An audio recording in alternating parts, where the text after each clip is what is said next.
My name's Nicholas Kontopoulos, half Greek, half Aussie, bit of a mixed bag, so hopefully you'll be able to follow my accent. And I'm really excited to be here today, and I want to thank Gerhard and team for having me here. And what an amazing keynote that Gerhard led out with. That's actually going to feed beautifully into a topic I'm going to talk to you about that I'm deeply passionate about, which is customer experience.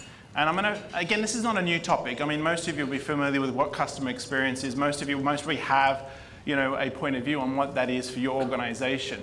The question I want to pose is this something we can truly measure?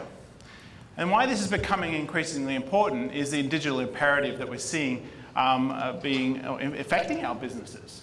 The digital transformation that Gerhard opened up with is really fundamentally changing all our organizations, irrespective of which department or industry you're in.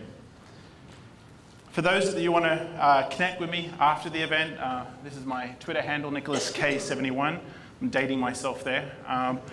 Again, I pretty much operate across most of the social channels, so feel free to connect with me also on LinkedIn. I'm an active user of LinkedIn. I like LinkedIn and platforms like this as I see these as opportunities for us to share knowledge. And again, my goal today is to hopefully give you one or two ideas that you can go back to your offices with, and start thinking about how you can apply them in your organizations.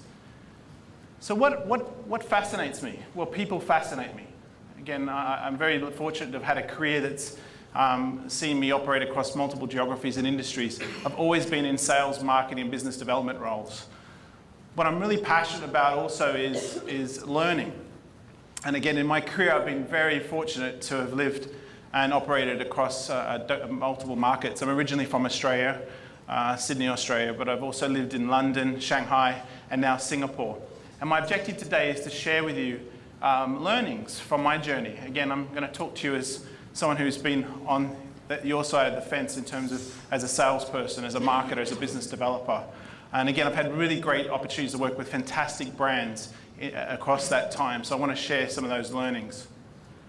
What am I passionate about? Well, I'm passionate about my family. Again, I think this ties to Gerhard's opening keynote. I think these guys are what make me happy. Happy wife, happy husband. Yeah. So again, my wife and two kids are what really drives me each and every day. As an Aussie, I'm also passionate about sports. When we're losing, I become Greek. I switch allegiances. Yeah. But when we're winning, I'm a proud Aussie. I'm also passionate about customer experience. CX, for those that aren't familiar with it, is an abbreviation for customer experience. A topic I've been sort of involved with for over a decade now. So again, I want to really share some of those learnings. I'm also passionate about you guys, our customers. I think all of us are. That's why we're in this room today. We want to learn. We want to find ways in how we can help our customers on their journey and help them actually transform their organization so they can deliver better customer experiences to their customers. The one thing that unites each and every one of us in this room today, irrespective of the industry you're in, are the promises we make and the promises we keep. Each time we make a promise and we keep that promise, we build trust, and that is at the heart of customer experience. Creating a really valuable customer experience involves building trust, because that is what ultimately will define whether you have a transactional relationship where price is the primary focus of the conversation to one where a customer is willing to pay a premium. But these are not just promises we make to our customers, the promises we make to our employees, the promises we make to our suppliers.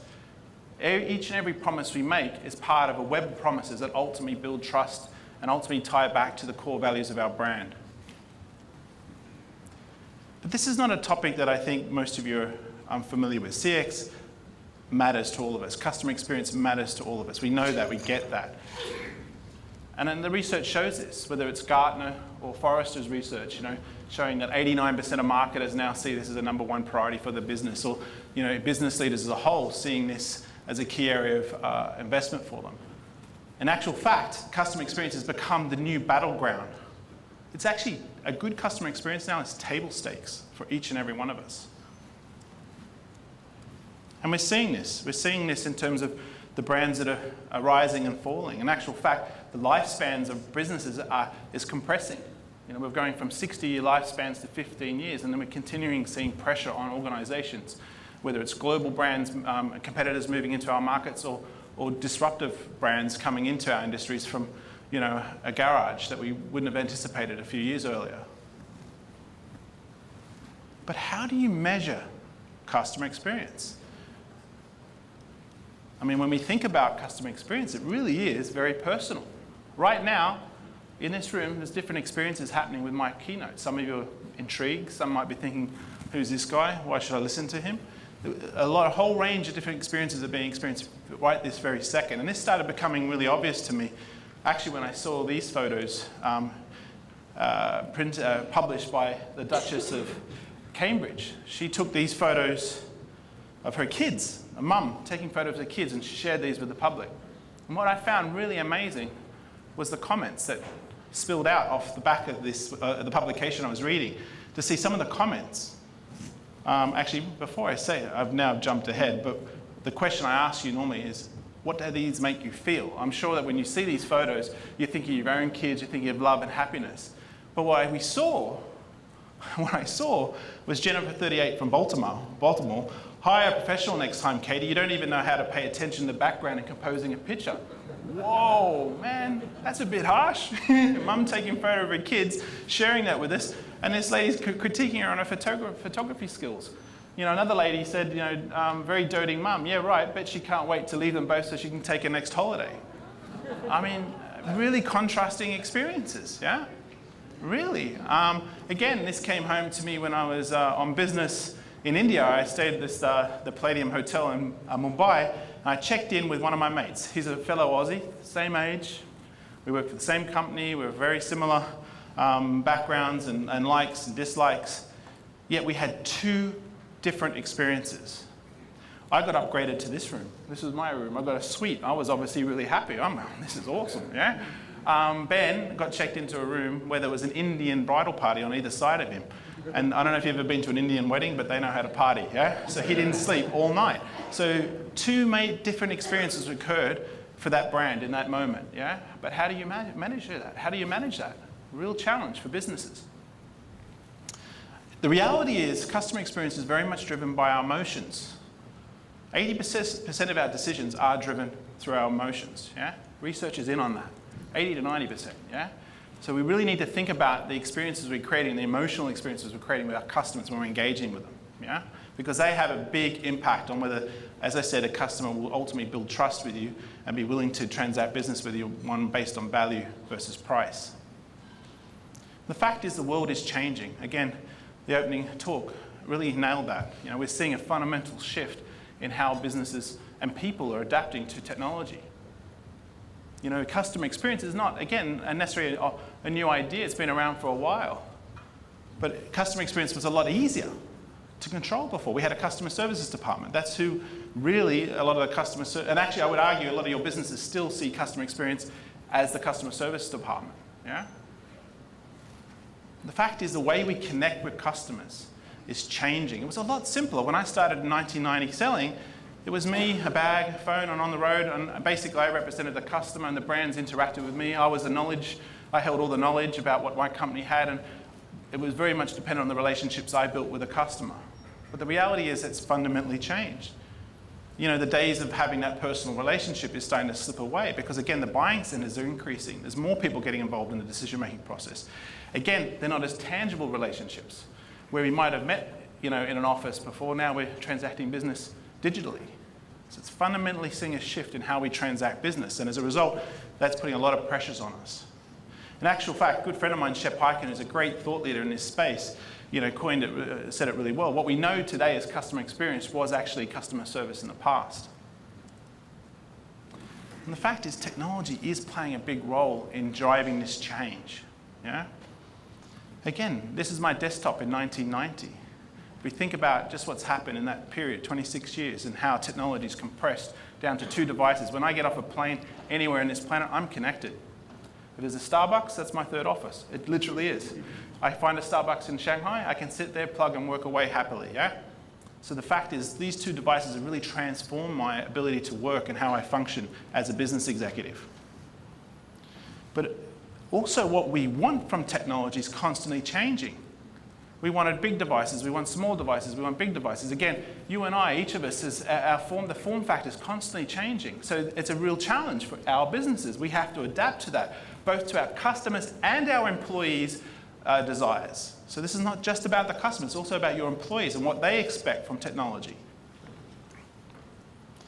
Again, how we interact with the internet, interestingly, is 56% of the data we consume is still occurring on a laptop device, with 39% on mobile smartphones. That's global, yeah? But if your businesses are operating in Asia, guess what? More of that's happening on a smartphone than it is on a laptop. So again, you've got to think about these factors when you're operating and setting up your technologies and the devices you push out. 66% of Americans actually purchase products and services online today.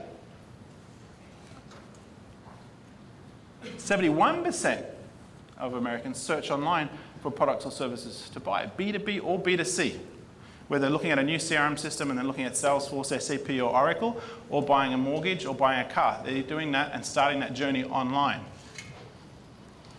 69% of Americans visited an online store in the past 30 days. And again, this is in a B2B or B2C context. So again, think about what that means for your businesses. 60% of Americans are making purchases online with a laptop, and 26% via a mobile phone. So mobile phones, we're seeing more and more people now willing to transact business on a mobile phone. We've had a customer buy earth-moving equipment worth $30 million on a mobile phone using SAP Hybris Commerce. Yeah? People are changing. They're looking to use technology in new and exciting ways. And their expectations of what they do in the B2B, B2C world are now carrying over into the B2B. How do all these changes impact customer experience? Well, I'm a massive fan of this guy, Brian Solis, really great thinker and digital analyst, and he's been well ahead of the curve for a long time. And he coined a term called digital Darwinism, when technology and society evolve faster than the ability for companies to adapt. And that's the real challenge that faces each and every one of our businesses today. The sales and marketing funnel, when was that created? Anyone want to take a guess at when that model was created? 60s?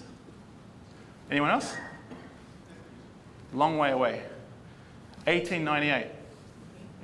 1898 by Son Omo Lewis, yeah? This is a tool that is still being used by our organizations. We're pushing customers through a funnel, but do we buy products and services through a funnel? Do we think like that in terms of the mindset we have when we go and start procuring? Do we work in a linear fashion? No.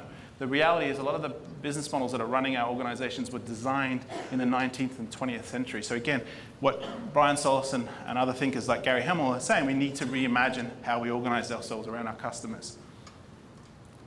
Anyone want to take a guess what's happening here? New York City Central Park. So again, what Brian Solis is talking about, we're seeing behaviors and how customers engage with technology is changing. In 6 months, they have clocked up 500 million worth of revenue, Pokemon Go, yeah? So that's serious numbers, yeah? But what's also interesting is the behavior change that we're seeing in those people. Some of those people are sellers. Some of them are marketers. Some of them service people. So think about that in terms of not just from a B2C context, but also employees and what's happening there in terms of how they're using technology and what new possibilities that opens up for us as leaders. So some of you might be thinking, yeah, Nicholas is all great for B2C. What's this mean for me as a B2B leader? Why should I care about customer experience? Well, there's some really great research from Accenture, which I'm going to reference now. And again, the reason you should care is because a lot of your competitors are understanding this is an important topic.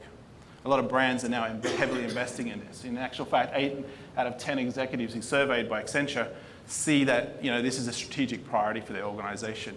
86% of executives said that customer experience they provide in sales and service interactions is important to their strategic priorities. 41% of that 86% see it as a number one priority, as absolutely business critical for them. Yeah? 45% of B2B executives said their customer experience management budgets are increasing. So money is flowing towards these areas of investment when it comes to customer experience. So what is the driving force behind this?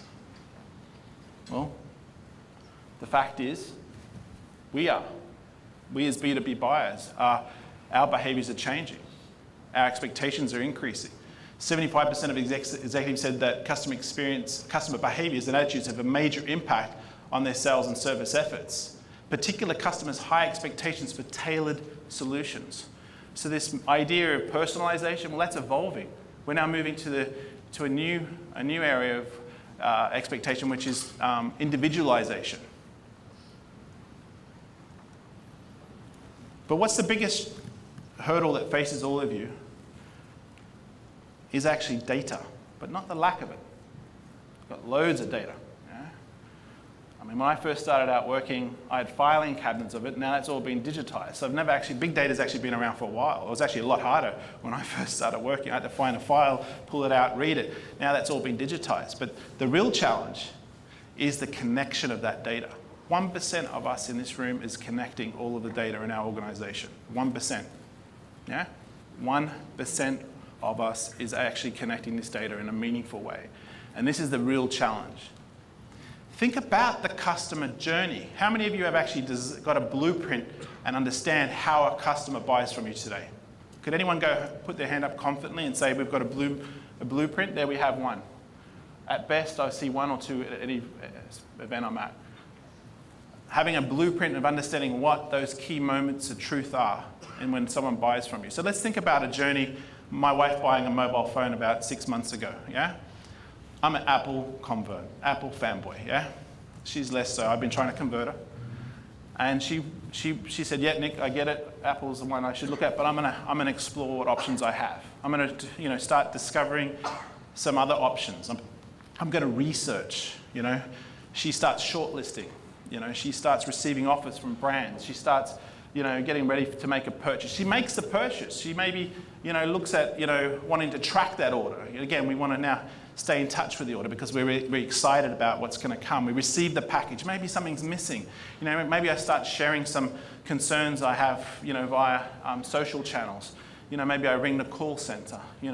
Maybe I'm looking for help on how to set the phone up. Again, what you're seeing here is a journey that isn't linear, that isn't owned by one department. No one department owns this journey.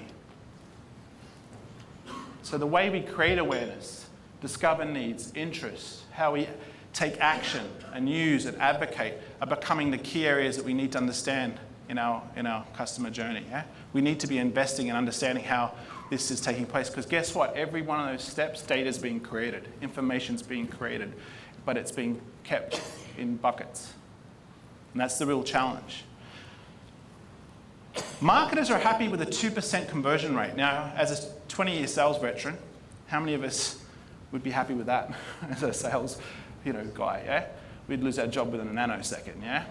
Yeah? 2% conversion rate, oh my God. So when I moved over into marketing, this is when I started looking at some of these topics. It's a real challenge. But the challenge is, to be fair to marketers, is the data is dispersed across the organization. It's a real challenge for them. If the sales data and the marketing data and the service data and the logistics and billing data is all kept in buckets, how do I use that in a way that enables me to connect with my audience in a more relevant way? And the fact is, we're now living in an era where contextual marketing and contextual customer experience and selling is becoming increasingly important. But what is contextual marketing or contextual selling? It is the practice of personalizing your business to an audience based on who they are, what they want, need, or do. That, in essence, is what this idea of contextual marketing means. Yeah? But in order to do this, we have to actually address not big data as being the problem, but what Gartner terms dark data. Dark data is actually the real problem. Dark data being the data that's stored in each of those buckets I referenced earlier, each of the silos that exist in that customer journey. Until we start connecting that data, it's very difficult for us to start contextualizing and delivering contextually relevant interactions to our customers, whether it's through a salesperson, customer service. You get what I'm saying, yeah? Again, heavily and overused brands in a lot of keynotes, but I do think that these companies represent the standard in terms of how you can take data and use it in a way that creates really relevant and meaningful experiences for the customers. And these businesses think more like software companies than they do transportation companies, hoteliers, etc. So we need to start thinking more like software companies. And that's to Gerhard's earlier keynote. I think that was a message that really struck with me as well. We need to start looking at how we can use technology to help make better decisions. Because if we start using this data in smarter ways, we can get a better and richer understanding of our customers and who they are, what makes them tick. But to do this, we need to simplify our businesses. We need to go back and look at how we can create a simpler engagement model for our customers, how we can simplify the lives of our employees so that they are able to deliver on those promises we make to our customers each and every day. And technology will play a big role in this. So who's some disruptors? One brand I think really gets this, and I think is really exciting, is Under Armour. Obviously you guys will know these guys very well now, but if you think about it, these guys stormed the Citadel in what is a relatively short period of time. Nike and Adidas, these guys didn't see these guys come at all. Yeah? 25 years of 20% net revenue growth. I mean, fantastic numbers. How have they done this? I'm going to show a couple of short videos, yeah?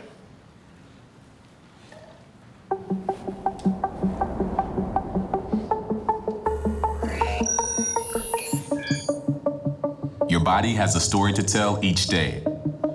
And there's an advantage in knowing all the factors behind how you feel.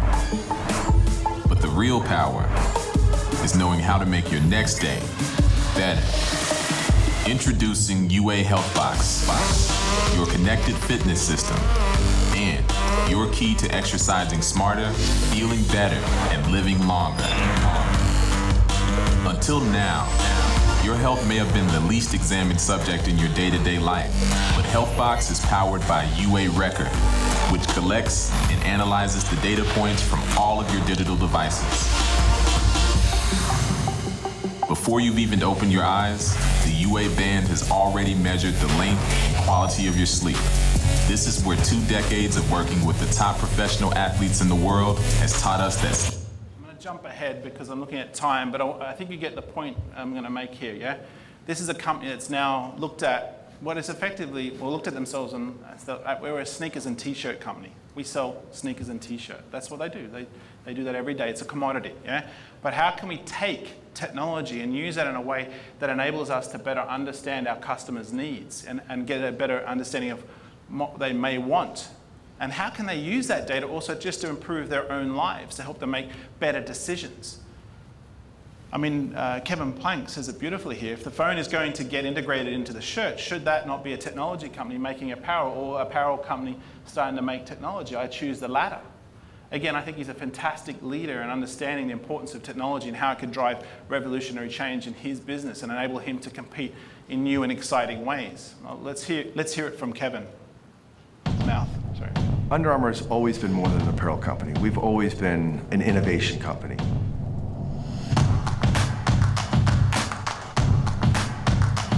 Using technology is a critical differentiator, changing the expectation that the consumer will have for what a sports brand should be for them. This is where we're going to need a big, bad technology partner. Bring in, cue the bell, SAP. Under Armour is a live business. We can anticipate the issues and needs that you're going to have using live data to really understand the needs of the athlete, to make better decisions that meet our consumer where they are. The right place with the right product at the right time. The days of the 18-month supply chain are something that we are quickly putting in our rearview mirror, with plans in place right now to cut that by as much as 20 to 30 to 40%. So what SAP really does for the Under Armour brand, it truly allows me to run our business end to end. So what Kevin's doing there is he's looking at his entire customer journey from the front to the back office and how we can bring that together and create a really exciting and a new way of engaging at their customers. So that's a great B2C example, but what does that mean from a B2B perspective? Well, again, brands like Grainger understand this. They're looking at how they can use the digital engagement points like their website as a way of driving new revenue streams for them. In actual fact, their website now drives a significantly large portion of their overall turnover. And this year alone, they saw roughly a 16% increase through their e-commerce channels in terms of sales. So again, for B2B vendors, there's a real opportunities here to use these digital tools as a way of actually creating more enriched and valuable experiences that ultimately doesn't require a seller necessarily to go and call on a customer anymore for just a basic transaction. We can now use e-commerce as a way of facilitating that and actually enable that seller to then focus on opening up new accounts or new revenue streams, or better utilize their time to focus on the more complicated aspects of their relationship they have with a customer. Again, I have another case study here I was going to show, but I think I'm going to run out of time, so I'll just jump through the video. Again, Insight is a technology vendor, and these guys, again, another great brand that understands how investing in technology can help them drive real transformation and empowering their people, because it really is about the people. End of the day, how do we make our sellers and marketers more empowered to have more relevant conversations? These guys transact about 5.3 billion globally, have about 5,500 employees, and now have made significant investments in delivering technologies that are less about efficiency and more about effectiveness. So how do we help a seller become more effective? How do we make sure he or she's having the right conversation at the right time in a contextually relevant way? How do we bring sales and marketing closer together? Again, Insight, these guys are working together, not just with sales and marketing, but also the IT department. Now they're looking at how they can extend that out through to the commerce channel. So again, we're seeing a real sea change in B2B vendors understanding how they can take what has traditionally been seen a B2C way of engagement and now applying it to their businesses. The reality is, again, now with technology, now through all these data points and collecting through the journey you're making, whether it's through digital or physical channels, I can capture that. I can start understanding what are those key moments where you're making decisions around how you're going to buy from us. I can start looking at the social interactions in terms of what you're saying and talking about through the social channels and bringing this together in a way that enables me to start getting a richer insight in terms of who you are. But it's not just the external data, it's also the internal data. How do I bring all your past purchases you made with us? How do I start working out which customers are my most profitable? Just because they have the largest revenue spend with us doesn't mean they're the most profitable. So again, by using this data in smarter ways, we can now start working out how we size our territories and put our most expensive resources onto the right accounts that are delivering us the most profitability. If a customer isn't delivering us high margins, we push them through maybe an e-commerce channel. So again, we can only make those decisions if we start getting that data and surfacing it in a way that enables us to smartly connect with those customers. So again, this is where technology is really now making this a lot simpler for us. You do not need to be an MIT graduate to use these tools. I'm a humble Aussie. I can use this. This is actually a tool I use each and every day. 22 million records in my database. I can carve through that like butter, a knife through butter, yeah? This is now what's been delivered to end users like me and you. So I started with the question, can we measure customer experience, yeah? Well, the answer is no, not if we use the traditional methods, yeah? Feedback forms are not enough. In actual fact, only about 1 to 5% of feedback forms actually ever receive a reply. So again, how do we take this when customers are openly sharing information with us, how do we take that and share that across the enterprise and enable us to actually understand what are the key moments of truth where a customer makes a decision? So again, this is where data plays a really important role going forward. Again, I'd love to say I have one piece of software for you. I'd be lying. And anyone that comes to you and says there's one technology that solves this will be lying to you. This will involve not just sales, it will involve sales, marketing, customer services, logistics, supply chain, billing, all these teams coming together and starting to understand how these experiences are created. Now, I'm not saying you have to eat the elephant in one bite, no, but you need to understand what is that customer journey. And you will have to be prepared to fail. You won't get it right straight away. Rantan Tata said it beautifully. Ups and downs are very important to keep us going because a straight line, even in ECG, means we're not alive, yeah? So actually failing isn't a bad thing.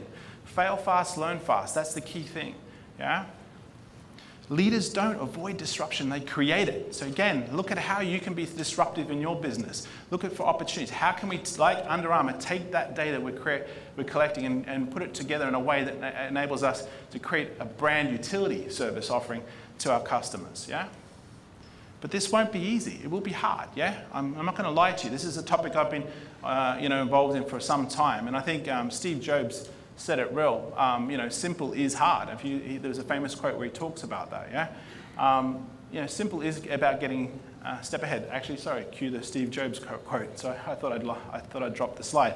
What he said here, simple can be harder than complex. You have to work hard to get your thinking clean, to make it simple, but it's worth it in the end because once you get there, you can move mountains. In his case, he moved entire industries. So again, think about how you can simplify your business so that it enables your sellers to go out and deliver on those promises, or to make the promises in knowing in full confidence that those services will be delivered. Yeah, even more important. Yeah.